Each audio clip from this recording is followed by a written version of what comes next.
le deuxième verset. Nous lisons.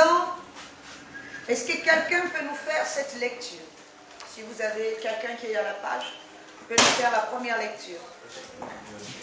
Matthieu chapitre 26, le verset 2.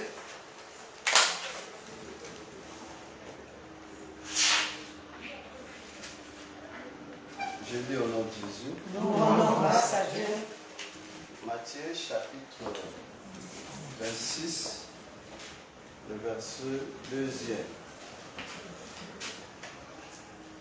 Vous savez que la fête de la Pâque aura lieu dans 2 jours.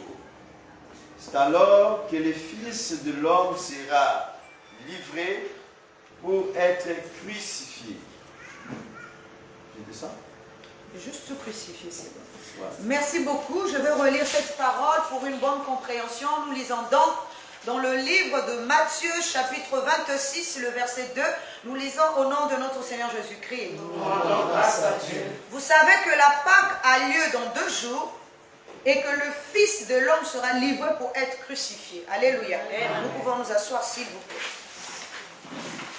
Alors, notre thème général, c'est le mystère prophétique de la Pâque. Le mystère prophétique de la Pâque. Le sous-thème que je vais aborder ce soir et traiter aussi, c'est la Pâque et le repos. J'aimerais que tu répètes après moi, la Pâque et le repos. La Pâque et le repos. Amen. Amen. Alors, le passage que nous venons de lire nous dit ceci. Vous savez que la Pâque a lieu dans 2 jours et que le Fils de l'homme sera livré pour être crucifié. Ici, nous prenons d'abord de manière terre à terre la Pâque. Nous savons que la Pâque, c'est une fête. Tout à l'heure, le prophète l'a dit, c'est une fête comme toute autre. À l'image de la fête de Noël. Noël est aussi une fête que nous fêtons pour la naissance de Jésus-Christ. Mais ici, la fête de Pâques, justement, c'est une fête qui était instaurée avant. Donc, nous allons encore prendre le mot livré. Parce que Jésus dit, le Fils de l'homme sera livré. Et pourquoi sera-t-il livré? Et à qui sera-t-il livré? Parce que quand on parle de livrer ici, c'est comme si j'ai essayé de prendre le mot livré et de le définir selon le dictionnaire. Le dictionnaire dit que c'est donné en proie. Donc lui, il sait qu'il sera donné en proie. Donc, comme lorsqu'on dit sous l'autorité de quelqu'un, il sera livré sous l'autorité de quelqu'un. Il sera donné en proie sous l'autorité de quelqu'un. Donc, il est conscient, il dit dans 2 jours, ça sera la Pâque. Mais le Fils de l'homme sera livré. Et ensuite, on nous parle aussi du crucifié. Alors, crucifié, nous savons tous qu'est-ce que c'est. Donc, nous parlons ici de la mort du Seigneur Jésus. Mais dans un sens, que représente cette mort? Nous savons qu'une divinité ne peut pas mourir. Amen. Alléluia. Amen. Oh, la divinité ne meurt pas. Toi et moi, nous sommes de divins. À l'intérieur de nous, il y a Dieu. Même si Dieu ne s'exprime pas, mais il ne peut pas mourir. Amen. Il est juste, comme on dit, endormi. Alléluia. Amen. Mais lorsqu'on active, on attise la chose. On ne peut pas attiser la divinité comme un feu physique. On attise la divinité par l'enseignement. Amen. Parce que l'enseignement devient comme du bois qu'on est en train de rassembler et allumer le feu. Amen. Alléluia. Amen. C'est comme un feu de bois, il y a du feu. Mais vous voyez le feu du bois, quand on ne pousse pas le bois, il n'y a plus de flamme. Mais le feu reste dans le bois. Amen. Alléluia. Amen. Maintenant, pour attiser encore la flamme, il faut qu'on rassemble encore le bois. Et le bois va encore donner la flamme à l'intérieur. Alléluia. C'est ça en fait la divinité dans l'ordre. Amen. Amen. Alors pour comprendre la suite de ce que je vais dire, nous allons lire, parce que là nous allons rentrer dans le prophétique. J'ai aimé ce thème parce qu'il est dit le mystère prophétique de la Pâque. Là nous n'allons pas parler de la Pâque de manière terre à terre. Nous allons parler de la Pâque de manière prophétique. J'aime bien votre papa parce qu'il prend des thèmes que j'aime aussi. Amen. Alléluia. Amen. Donc nous allons parler du mystère prophétique de la Pâque. Alors pour comprendre ce que je vais dire par la suite, nous allons lire dans 1 Corinthiens, chapitre 5, le verset 7. J'espère que tout le monde m'entend, hein, puisque je n'ai pas de micro. Je ne vais pas non plus crier très fort au risque de perdre la voix. Alors donc nous lisons dans 1 Corinthiens, chapitre 5, le verset 7. Nous lisons au nom de notre Seigneur Jésus. Faites disparaître le vieux levain, afin que vous soyez une pâte nouvelle, puisque vous êtes sans levain, car Christ notre Pâque a été immolé. Alléluia. Amen. Alors, c'est toute ma prédication sera basée sur les deux passages. Écoutez bien le passage que nous venons de lire. Et c'est pour ça que je voudrais que nous soyons très attentifs. Ici, il est dit, oui, car Christ, notre Pâque, a été immolé. C'est cette partie-là qui m'intéresse. Alors, écoutez, si la Pâque est une fête, comment peut-on immoler une fête? Alléluia. Amen. Parce que immoler veut dire sacrifier. Mais la parole de Dieu nous dit ici que puisque Christ, notre Pâque a été immolé, donc a été sacrifié. Mais une fête, de manière physique, ne peut être sacrifiée. Alléluia. Amen. Une fête, comme une fête de Noël, comme une fête de bonne année, ne peut être sacrifiée. Comment va-t-on sacrifier une fête? Comment va-t-on immoler une fête? Ce n'est pas possible. Donc, ce qui veut dire que ici, la Pâque veut dire encore quelque chose de beaucoup plus important. Amen. Amen. Donc, la Pâque, ici, c'est quelque chose d'important. Il est dit ici, puisque notre Christ et notre Pâque a été immolé.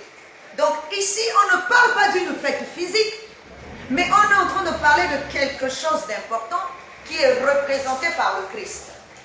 Alléluia. Amen. On est en train de parler du Christ comme étant fête, alors qu'on ne peut pas associer une fête à un homme.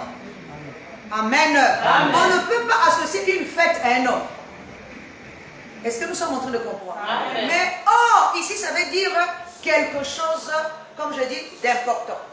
La Pâque, amen. Amen. Donc la Pâque, nous allons l'expliquer spirituellement. La Pâque ici va représenter le corps de repos. Alléluia. Amen. Et j'aimerais que tu répètes après moi le corps de repos. Le corps de repos. Le corps de repos. Le corps de repos. Parce que si nous revenons au passage que je veux de lire, Paul dit, vous devez enlever le levain. Alléluia. Amen. Le levain, on l'enlève d'où? Dans le corps. Alléluia. Amen. Or, physiquement, si on prend une pâte et on met la levure dans la pâte et qu'on mélange la pâte, on ne peut jamais enlever la levure d'une pâte qui a déjà été mélangée. Est-ce que nous sommes en train de comprendre? Amen. Or, spirituellement, le levain ici représente le mal. Alléluia. Amen. La parole de Dieu nous dit, ne savez-vous pas qu'un peu de levain fait gonfler la pâte? Donc, un peu de mal fait gonfler la pâte. La pâte fait... le levain fait gonfler quelle pâte? C'est-à-dire notre corps. Pas le corps physique, mais le corps spirituel. Alléluia. Amen.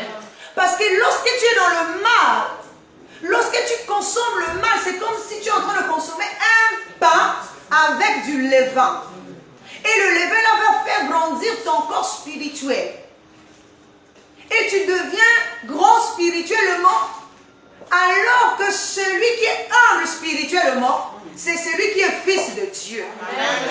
Mais celui qui grandit trop vite spirituellement, c'est que, vous voyez, je vais prendre un exemple. Vous voyez, les Chinois au jour d'aujourd'hui nous font manger du poulet qu'on a injecté avec des produits.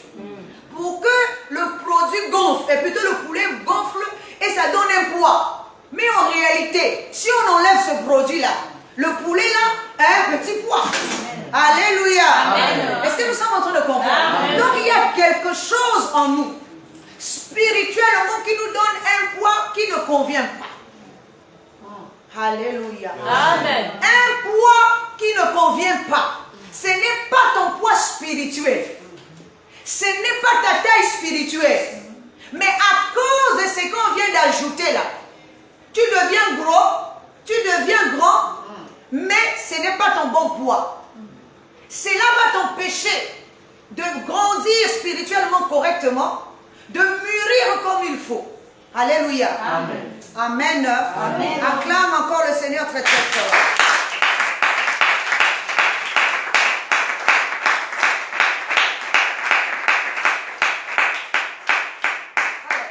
Or, comme un Dieu ne meurt pas, alléluia, amen, nous allons revenir un peu au commencement. Dieu, après avoir créé l'homme, après avoir créé après avoir fait toute la création, il nous a dit qu'au 6e jour, il a créé l'homme et finalement au 7e jour, il s'est reposé. Alléluia. Amen. Alors la question que je peux vous poser, un Dieu peut-il se reposer? Non. Alléluia. Amen. Dieu est omniscient, omnipotent, omniprésent. Amen. Il ne peut pas se reposer. Amen. Bon, même s'il se reposait, il va se reposer où? Sur un lit, sur une natte, sur un canapé. Il va se reposer où?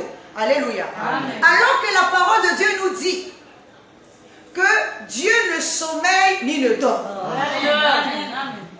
Donc c'est comme s'il y a une contradiction. Alléluia. Amen. Parce que la même Bible dit que Dieu s'est reposé le 7e jour.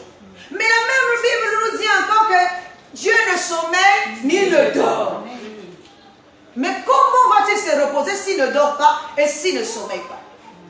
Alléluia. Amen. Parce qu'il est omniscient, omnipotent, omniprésent. Il est partout en même temps. Amen. Donc ça veut dire qu'il ne peut pas dormir, il ne peut pas se reposer. Amen. Alléluia. Amen. Mais que signifie se reposer spirituellement parlant?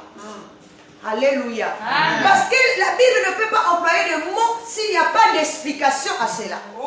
C'est pour ça qu'il faut aller déterrer ce qui est là et pouvoir expliquer. Amen. Alléluia. Amen. Or, le repos ici, c'est quoi? Lorsque Dieu trouve un corps qui a été paré et préparé. Alléluia. Amen. Dis encore Amen. Amen. Quand il trouve un corps qui est paré, préparé, il se repose dans ce corps-là. Alléluia. Amen. Ce n'est plus, amen, amen, il te lègue son pouvoir, il te lègue sa suprématie, il te lègue ses valeurs, il te lègue sa nature. Ce n'est plus, c'est toi maintenant qui vas t'exprimer à sa place. Alléluia. Est-ce que nous sommes en train de comprendre? Amen. Dieu ne se repose pas sur une natte ni sur un lit physiquement. Mais Dieu se repose dans ton corps. Amen. Parce qu'il est dit ceci, que ne savez-vous pas que vous êtes le temple de Dieu qui habite en vous? Amen. Dieu n'habite pas hors de toi et moi, mais Dieu habite en toi. Amen. Donc s'il se repose, il se repose aussi au-dedans de toi. Amen. N'est-ce pas? Amen. Acclame le Seigneur.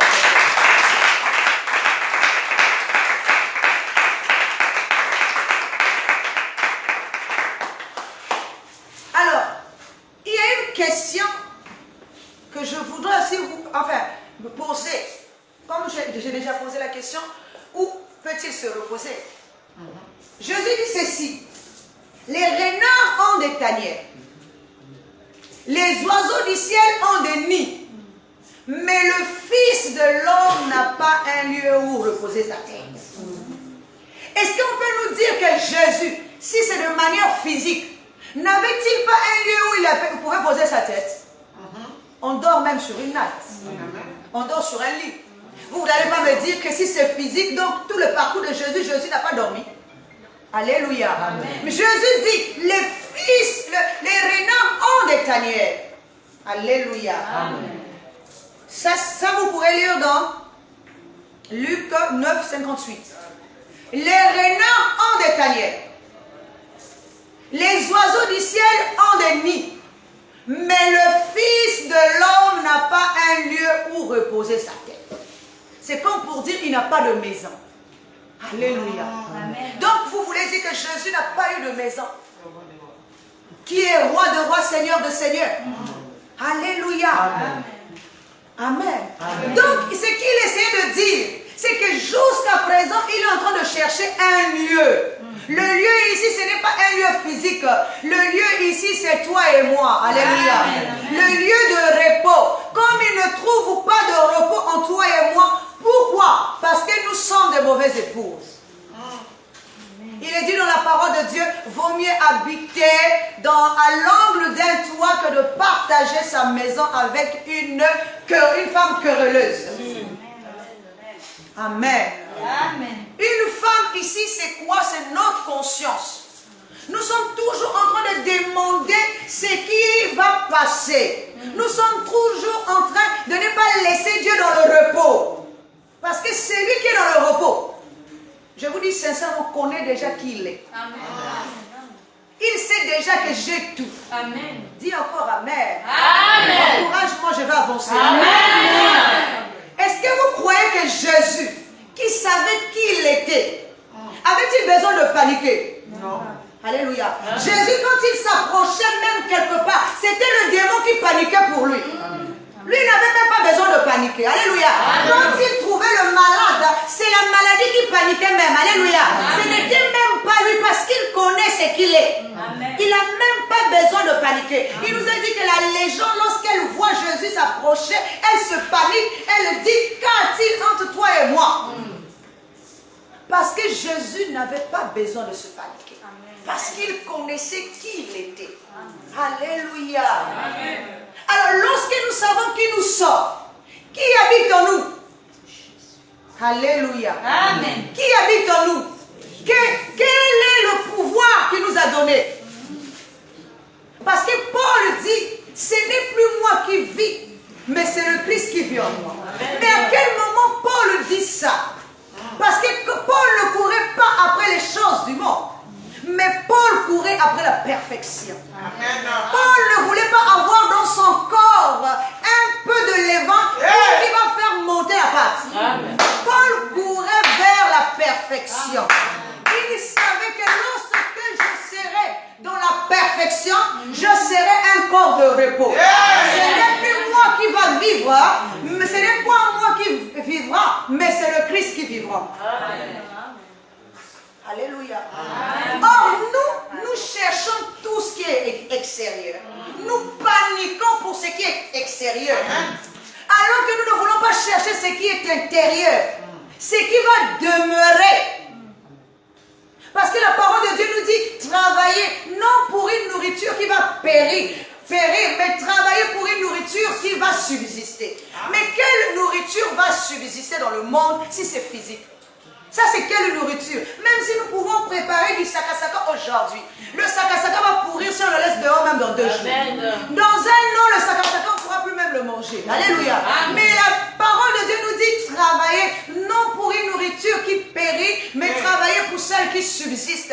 Donc, il ne s'agit pas d'une nourriture physique dont on parle ici. Il s'agit de ce qui est spirituel. Amen. Travaille de manière à ce que tu puisses préparer un corps de repos. Amen. Un corps. Alléluia. Qu'il soit une habitation parfaite pour Dieu. Amen. Pendant que tu te préoccupes pour autre chose, sur tout ce qui va passer. Alléluia. Amen. Il y a quelqu'un d'autre qui se préoccupe pour ce qui va demeurer. Et ce qui va demeurer, c'est ton corps que tu prépares maintenant. Ce n'est pas après ta mort que tu vas préparer un corps stable. C'est maintenant dans ton vivant ici que tu dois préparer ce corps. Alléluia. Amen. Nous allons avancer. Voici ce que Jésus dit. Dans Luc 13, 32. Luc, on est venu dire à Jésus, il faut que tu quittes le lieu là où tu te trouves. Car Hérode veut te tuer.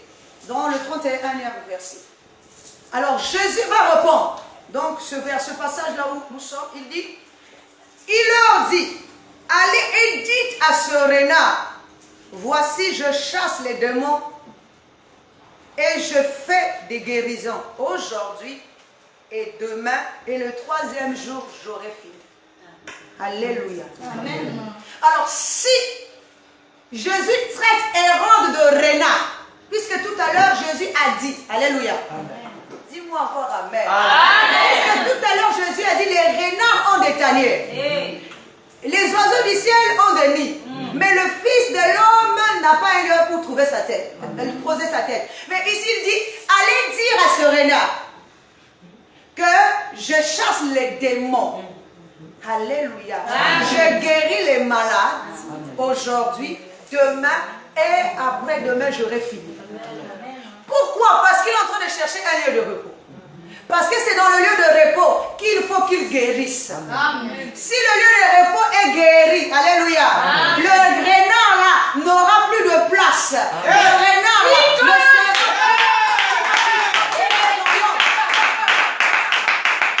alléluia.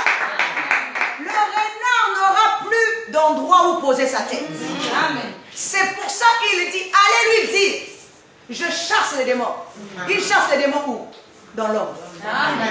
Il guérit les malades dans l'homme. Alléluia.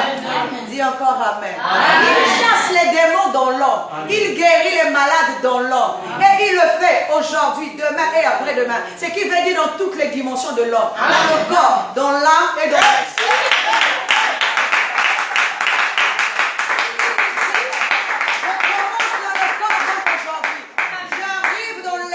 Alléluia. Et je finirai aussi dans la divinité de l'homme.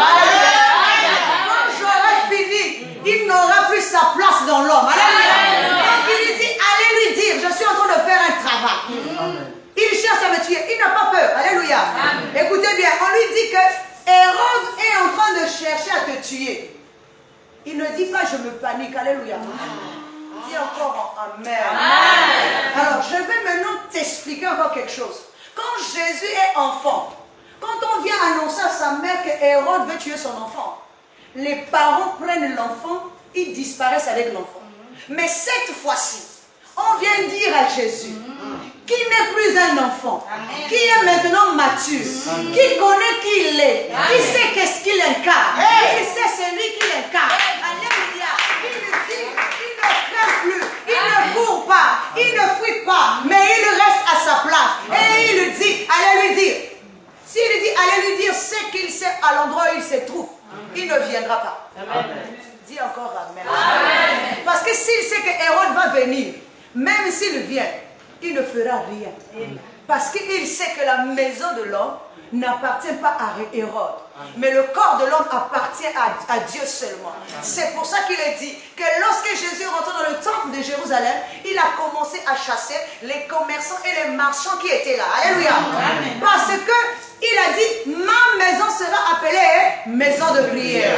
Parce que l'homme est une maison de prière. L'homme est un lieu de culte. Dis encore amen. Le lieu de culte, ce n'est pas un bâtiment physique. Chacun de nous, nous sommes à l'intérieur de nous des sacrificateurs. Nous sommes ceux qui doivent rendre aussi un culte agréable. Parce que Dieu agrée que celui qui lui rend un culte agréable.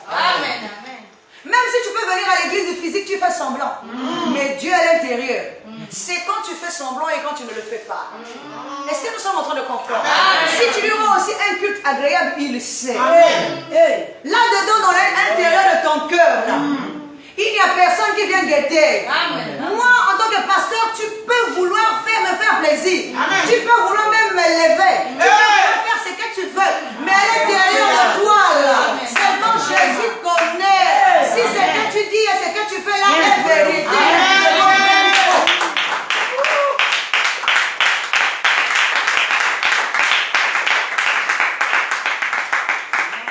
Tu ne peux pas mentir à Dieu.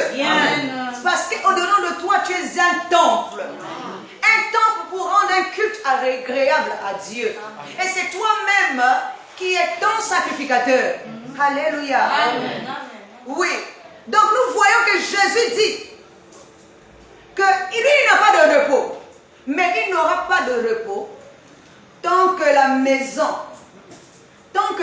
sera habitée par quelqu'un d'autre. C'est pour ça que la parole de Dieu nous dit: arrive-t-on dans la maison d'un homme fort pour prendre ses biens, sans commencer par le lier d'abord. Alléluia. Ce n'est pas une maison physique. C'est qu'à l'intérieur de nous, il y a un esprit qui habite là. Si ce n'est pas l'esprit de Dieu qui agit en toi, c'est que c'est l'esprit du monde qui est là. Si l'esprit du monde agit en toi, il faut qu'on commence déjà par le lier. On ne peut pas prendre en possession quelque chose sans commencer par lier d'abord celui qui habite là. C'est pour ça que Jésus dit: arrive-t-on dans la maison d'un homme fort pour prendre ses biens. Lui, il arrivait parce qu'il y avait quelqu'un qui habitait là. Il faut qu'il soit plus fort que celui qui habite là. Donc, il n'a pas peur d'un renard. Alléluia. Il n'a pas peur d'un homme fort qui habite là. Alléluia. C'est pour ça que lorsqu'il voit la légion, puisque la légion habite dans le corps de l'homme, il dit seulement lui-même, hein, c'est-à-dire la légion là, elle-même, quand elle voit Jésus, d'elle-même, elle commence à dire: non, envoie-moi seulement dans les pourceaux. Alléluia. Amen. Parce que c'est lui l'homme fort. L'homme fort est une légende. Alléluia. L'homme fort, le mal est une légende qui a aussi plusieurs morts. Et qui te fait disperser, qui te ballotte d'un endroit à un autre. C'est pour ça que la plupart du temps, nous sommes toujours paniqués pour des choses vraiment éphémères. Des choses qui vont passer. Parce que nous avons aussi peur. Nous tremblons devant le mal. Vous savez, les enfants d'Israël sont arrivés dans le pays de Canaan, envoyés par Moïse pour explorer ce pays avant même que Moïse n'arrive là. La Bible nous dit que lorsque les enfants, les explorateurs qui sont allés visiter le pays, explorer le pays, sont revenus, qu'est-ce qu'ils ont dit à Moïse? Nous étions dans ce pays. Et ce pays est très bon. Là-bas, il coule le lait et le miel. Alléluia. Amen. Mais nous avons vu quelque chose là-bas. Et il dit, nous avons vu les fils d'Anak, des géants. Alléluia. Amen. Alors nous nous sommes trouvés à leurs yeux et à nos propres yeux comme des sauterelles. Alléluia. Dis encore Amen. Amen. Le pays est bon. Amen. C'est ce pays-là qui devait aller prendre nos possessions. Mais là-bas, il y a un géant qui habite. Alléluia. Ce sont les fils d'Anak. Amen. Amen. Mais la parole de Dieu nous dit qu'ils sont revenus. Ils ont dit, là-bas, nous avons trouvé des géants, des fils d'Anak. À leurs yeux et à nos yeux, nous nous sommes vus comme des sauterelles. Bon, imaginons comment était la grandeur de ces gens-là. Si eux, ils sont comme des sauterelles. Vous voyez une sauterelle? Donc, imaginez une sauterelle. Donc, ça veut dire que moi, je suis debout et la sauterelle est au niveau même de mon orteil. Alléluia. Amen. Mais comment des enfants d'Israël peuvent-ils arriver au point de se voir petits devant les fils d'Anak? Alléluia. Amen. Parce qu'ils ne se voyaient pas avec les yeux de l'esprit. Quand ils sont arrivés dans le pays de Canaan, ils ne se sont plus vus avec les yeux de l'esprit. Ils se sont vus avec les yeux du corps pour voir que le corps devient géant et que eux qui sont esprits sont devenus petits devant le corps. Alléluia. Amen. Amen. Amen. Et c'est pour ça qu'aujourd'hui, nous n'avons plus la manifestation de l'esprit. Parce que nous voyons comme si le corps est plus grand que l'esprit. Mais l'esprit est plus grand que le corps. L'esprit a plus de pouvoir, plus de force. C'est pour ça que lorsque les mêmes enfants d'Israël, quand ils sont repartis dans le pays de Canaan, cette fois-ci, Alléluia. C'est même eux qui ont pris en possession le même pays. Alléluia. Parce que lorsqu'ils sont revenus, ils ne se sont plus vus avec les yeux du corps, mais ils se sont vus maintenant avec les yeux de l'esprit. Alléluia. Seul l'esprit peut prendre possession d'un corps. Alléluia. Donc, je vais aussi parler de... Je suis en train de parler de la Pâque, la fête. Est-ce que vous savez que Jésus, avant de mourir, il a d'abord fêté la Pâque? Alléluia. Amen. Est-ce que nous sommes en train de comprendre? Amen. Avant de mourir, il savait qu'il allait mourir. Il a dit, allez me préparer. Demain, nous allons parler maintenant de la préparation de cette Pâque. Mais aujourd'hui, nous parlons juste du fait qu'il savait qu'il allait mourir, mais il a voulu manger la Pâque. Alléluia. Amen. Pourquoi manger la Pâque?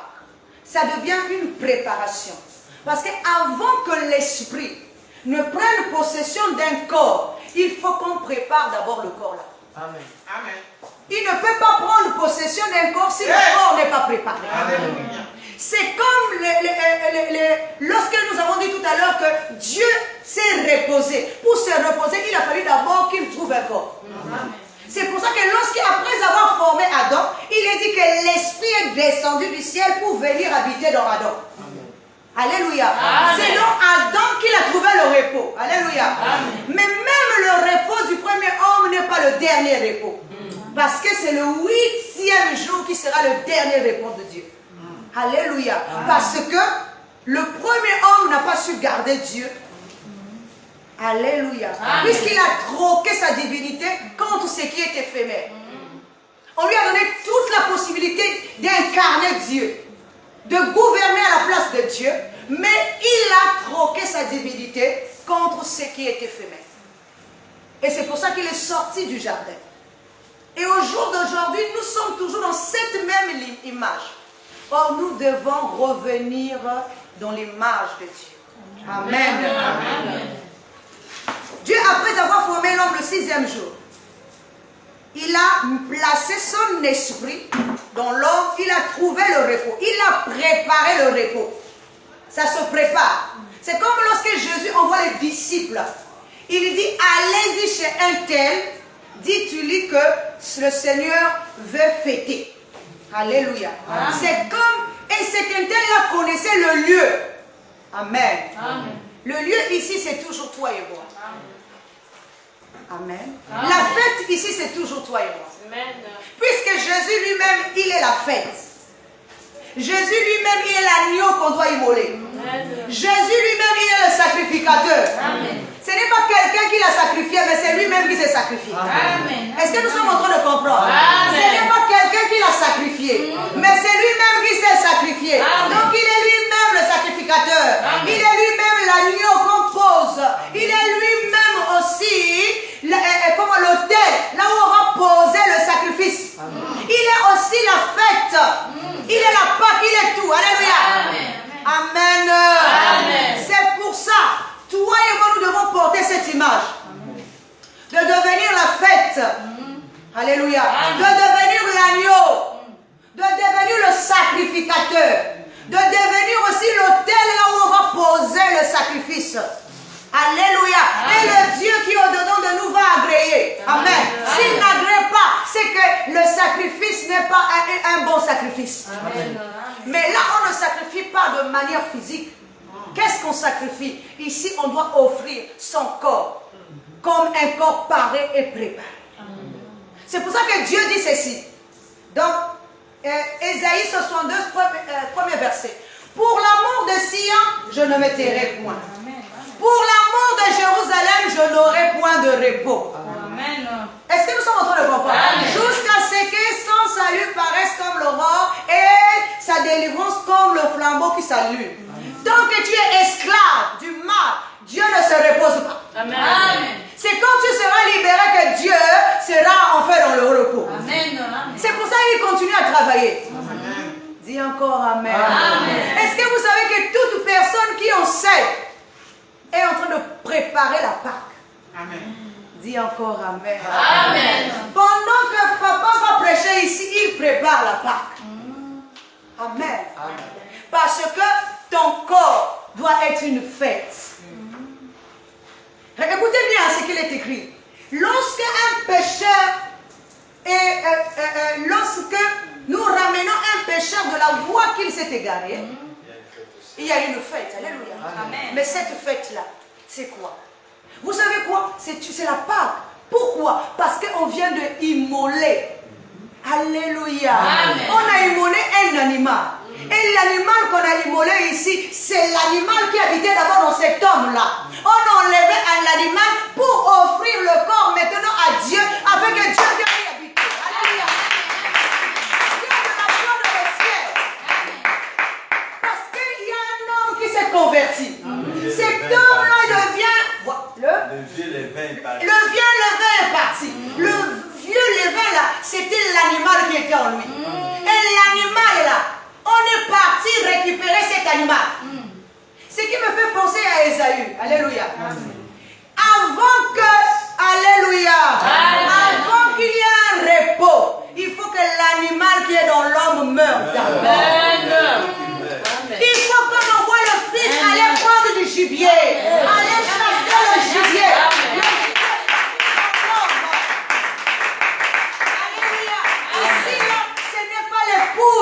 Qui va préparer le gibier, mais c'est le fils qui va pour chasser le gibier. Pendant que je suis en train de prêcher ici, je suis en train de chasser. Dis encore amen. Pendant que je parle ici, je chasse. Je suis en train de jeter ma lance pour que l'animal qui est dedans de toi meure. Parce que lorsque je vais préparer un corps, il faut que mon Père puisse manger avant de se reposer. Alléluia. Parce qu'il va se reposer en toi, parce que je lui ai offert un corps. Mais je suis d'abord allé à la chasse. Alléluia. Si je ne chasse pas, mon Père ne va pas manger.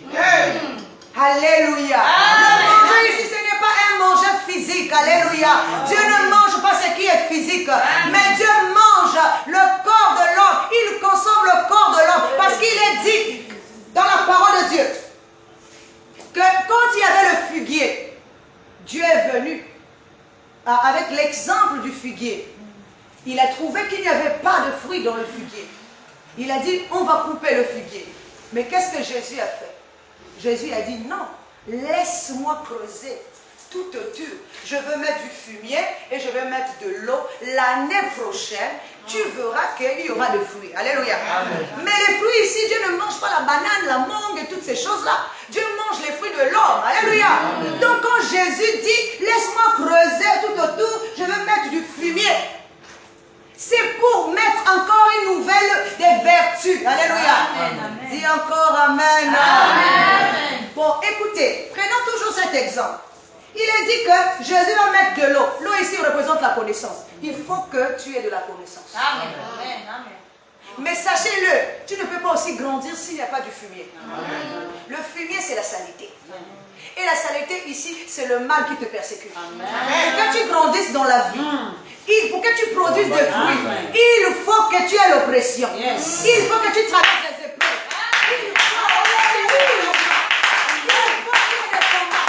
Jésus n'a pas reculé devant les combats. Mais Jésus a avancé devant le combat. Parce que ce qu'il voulait, c'est grandir. Alléluia. C'est devant les combats qu'on grandit. Comment tu peux avoir la victoire s'il n'y a pas de combat?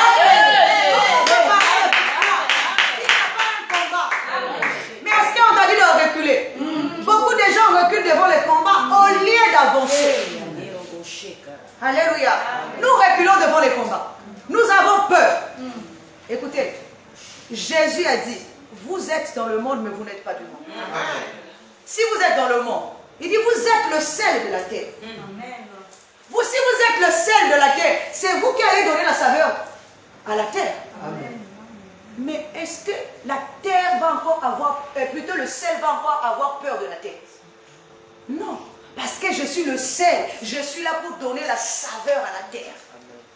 Mais nous faisons le contraire. Nous avons encore peur. Parce que nous ne connaissons pas qui nous sommes encore.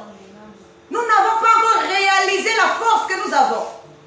Nous n'avons pas encore réalisé ce qui nous sommes en train d'incarner.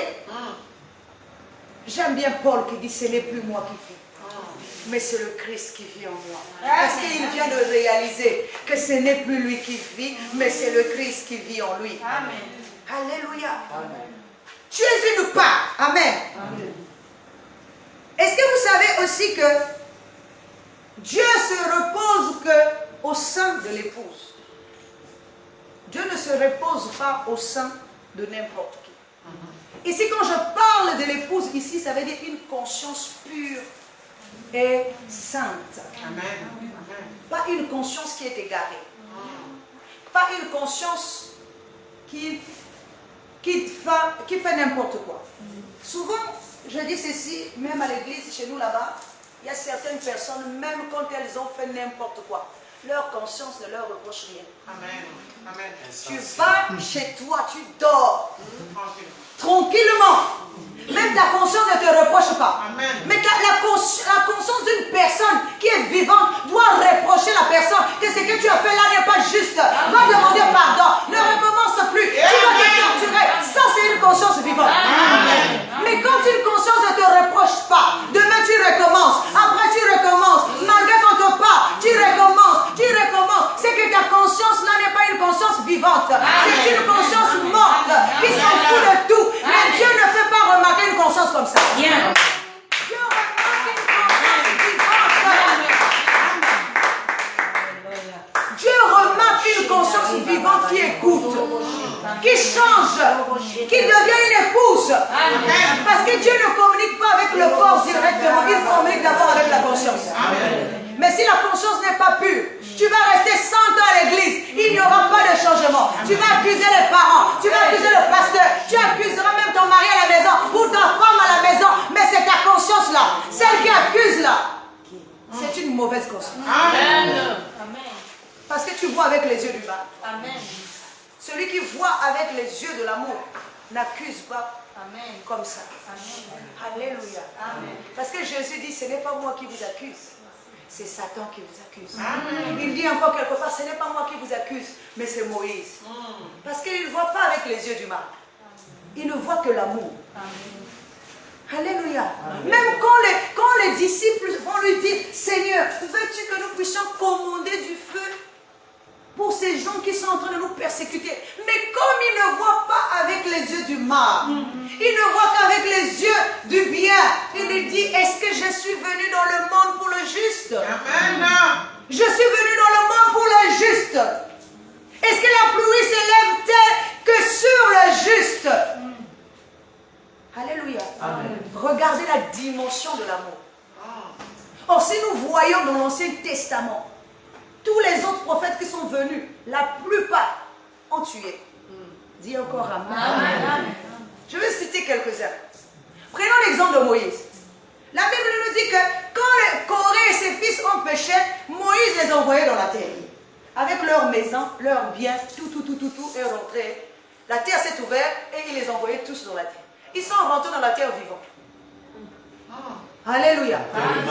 Enterrement vivant. Et les maisons, c'est comme si nous sommes là, Moïse se fâche, il ouvre la terre et enterrement vivant. Donc nous, nos enfants, nos biens, nos maisons, nous sommes rentrés dans la terre. Bon. Et la terre se referme. Dis encore Amen. La Bible nous dit que Élie, le grand maître de tous, non seulement il coupe la tête de tous les prophètes de Baal. Alléluia. Mais ensuite il invoque le feu à tous ceux qui lui veulent du mal. Alléluia. Élisée, la Bible dit que les enfants sont en train, il y avait des enfants, 42 enfants qui se moquaient de lui parce qu'il était chaud. Attends, un homme de Dieu, même si les enfants se moquent de toi, tu vas invoquer les ours qui vont sortir pour bouffer les enfants. Amen. Alléluia. Alléluia. Les ours sont sortis, ont bouffé tous les enfants, les 42 enfants qui étaient là. Alléluia. Mais quand Jésus est arrivé, Jésus a dit, je ne suis pas venu pour le juste, je suis venu pour l'injuste. Quand même Pierre a pris la coupe,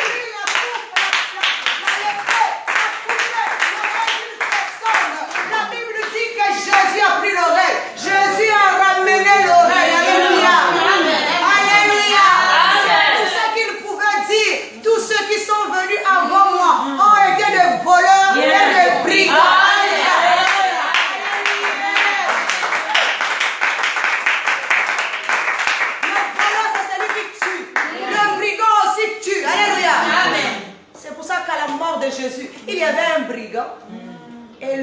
Mais comme les gens ne voient pas, ils voient qu'avec les yeux du monde, ils choisissent le brigand au lieu de choisir celui qui est Dieu de Dieu. Seigneur. Alléluia.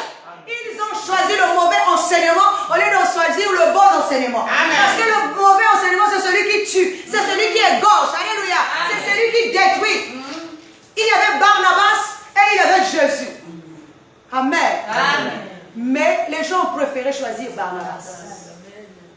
Et il n'avait. Amen. Oui, les gens préféraient choisir Barnabas. Le mauvais enseignement. Parce qu'ils voyaient avec les yeux de Barnabas. Ils ne voyaient pas avec les yeux de l'homme. Mais lorsque Paul, sur la route de Damas, va rencontrer finalement le Seigneur, il faut que les yeux de Barnabas tombent pour qu'il revête les yeux de Jésus-Christ et qu'il commence à voir comme Jésus. Et qu'il commence à voir comme Jésus. Alléluia. Parce qu'il était persécuteur de ce même corps, le corps du repos, le corps de gloire. Alléluia. Amen. Vous êtes la gloire de Dieu. Amen. Je suis la gloire de Dieu. Amen. Ça là, on ne doit pas céder ça à qui que ce soit. Il est dit que Dieu ne veut pas céder sa gloire à qui que ce soit. Il se bat pour que la gloire reste à lui et à personne d'autre. Si jusqu'à présent il y a des enseignants, c'est pour que le mal qui est incarné en nous puisse disparaître et que Dieu reprenne sa place de Dieu dans la vie de l'homme.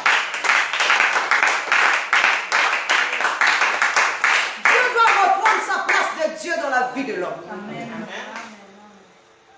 L'homme doit incarner Dieu. Alléluia. C'est ça qui est le plus important. Donc je disais que l'épouse, c'est celle qui a la bonne conscience. Celle qui sait comment rendre gloire à son mari. Comment préparer un corps. C'est l'épouse. Regardez, prenons l'exemple. Lorsque nous sommes en train d'enseigner ici, d'après la Bible, nous sommes l'épouse, n'est-ce pas? C'est ça. La Bible nous dit que Paul est notre Père, il est en train de nous préparer. Moi, je ne suis pas épouse. Alléluia. Moi, je ne suis pas épouse. Toi, tu n'es pas épouse. C'est pas grave. Moi, je prépare les épouses. D'accord. Paul, mais avant même de préparer l'épouse, il faut que tu sois une épouse. D'accord. Donc, nous sommes en train de préparer une épouse. Alléluia. Mais l'épouse doit être parée et préparée. Alléluia. L'épouse doit être parée et préparée. Qu'on le veuille ou pas, nous tous ici, nous sommes des épouses, nous sommes aussi des amis, nous sommes aussi des fils. Alléluia. Ça dépend des dimensions. Nous sommes l'épouse, nous sommes l'ami, l'ami c'est celui qui mange à la même table que son ami. Jésus ne nous appelle plus serviteurs, mais il nous appelle amis parce que nous mangeons à la même table que lui et nous mangeons aussi le même repas que lui. Le repas ici il ne s'agit pas du repas physique mais de la connaissance. Alléluia. Alléluia. Mais n'oubliez pas encore une chose, seule l'épouse peut voir la nudité de l'époux. Si tu ne deviens pas aussi épouse, tu ne peux pas aussi rentrer dans la révélation de Dieu. Alléluia. Nous pouvons être amis, certes, mais il faut devenir d'abord l'épouse. Parce que l'épouse, c'est celle-là qui voit la nudité de son époux. L'intimité. L'épouse se déshabille devant l'épouse. Pour lui montrer ce qui est caché, ce qui est profond. Alléluia. Si tu ne deviens pas d'abord épouse, alléluia. Tu mangeras à la même table, mais ça sera que la connaissance extérieure. Celle qui va chercher la connaissance intérieure, c'est l'épouse. Alléluia. C'est celle qui voit la nudité de l'époux. Alléluia. Est-ce que vous comprenez? Amen. Et le fils va chercher le gibier, le corps pour ramener au Père. Alléluia. C'est pour ça que Jésus, avant de mourir, il a d'abord demandé aux disciples d'aller préparer la Pâque. Alléluia. Comme Isaac a demandé à son père, dans son fils, d'aller chercher du gibier, c'est comme lui aussi il va demander aux disciples. Parce que tous les disciples ne forment qu'un seul corps. Ils forment le corps de Christ. Alléluia. Même si nous sommes ici, des milliers et des milliers, nous formons qu'un seul corps, le corps de Christ. Et avant que notre Père ait du repos, il faut que nous lui apportons, nous lui préparons la Pâque pour qu'il trouve le repos. Alléluia. Alors, si moi je suis en train d'enseigner aujourd'hui, toi aussi tu dois enseigner. L'enseignement ne s'arrête pas seulement au pasteur. Tu peux aussi enseigner dehors. Tu peux aussi ramener une brebis. Alléluia. Amen. Parce que tu fais le même travail. Nous tous, nous sommes le membre de ce corps-là. Amen. Pourquoi nous devons laisser le poids à une seule personne? Amen. Amen. Nous tous, nous sommes en train de fêter. Nous fêtons la Pâque. Alléluia. Amen. Je voudrais que tu dises, je fête la Pâque. Je fête la Pâque. Alléluia. Mais tu ne peux pas fêter la Pâque tout seul. On ne fête pas la Pâque tout seul. Il est dit que deux valent mieux que un. Amen. Si l'un tombe, l'autre le récupère. Tu ne peux pas fêter. Il faut qu'il y ait tu as un ami. Si toi tu incarnes l'esprit, il te faut un corps. Si l'autre incarne un corps, il lui faut un esprit. Alléluia. Donc c'est celui qui est faible qui va soutenir celui qui est fort. Celui plutôt qui est fort qui va soutenir celui qui est faible. Celui qui est dehors, il ne connaît pas. Alléluia. Il y a quelques jours ici, le Seigneur m'a parlé d'une chose. Là, je suis en train de clôturer. Il m'a dit, il y a quelque chose qui manque dans l'homme. Alors je lui ai dit, c'est quoi? Il m'a dit, la culture spirituelle. Alléluia. Nous avons une culture spirituelle extérieure, mais nous n'avons pas une culture spirituelle intérieure. C'est comme chaque pays, chaque nation a sa propre culture. Si nous sommes au Congo, ici, nous avons une culture. Nous allons en France, la France aussi a une culture. Chaque pays a une culture. Donc de la même manière que nous avons cette culture, comme on dit, extérieure, nous devons aussi avoir la culture intérieure, spirituellement parlant. Et c'est ça que nous devons maintenant, aujourd'hui, comprendre, saisir et nous imposer dans ça. Et nous allons voir que si moi je comprends les choses, je peux les exprimer et je peux aussi aider l'autre aussi à comprendre. Et nous allons commencer à nous comprendre. Ce qui tue l'homme, c'est l'incompréhension. Tant que l'homme sera divisé dans sa propre maison, le diable continuera toujours à régner. Or, il faut qu'il n'y ait plus d'incompréhension afin que règne l'unité au sein du corps de l'homme, qui est aussi le corps de Christ. Que la parole de Dieu trouve place.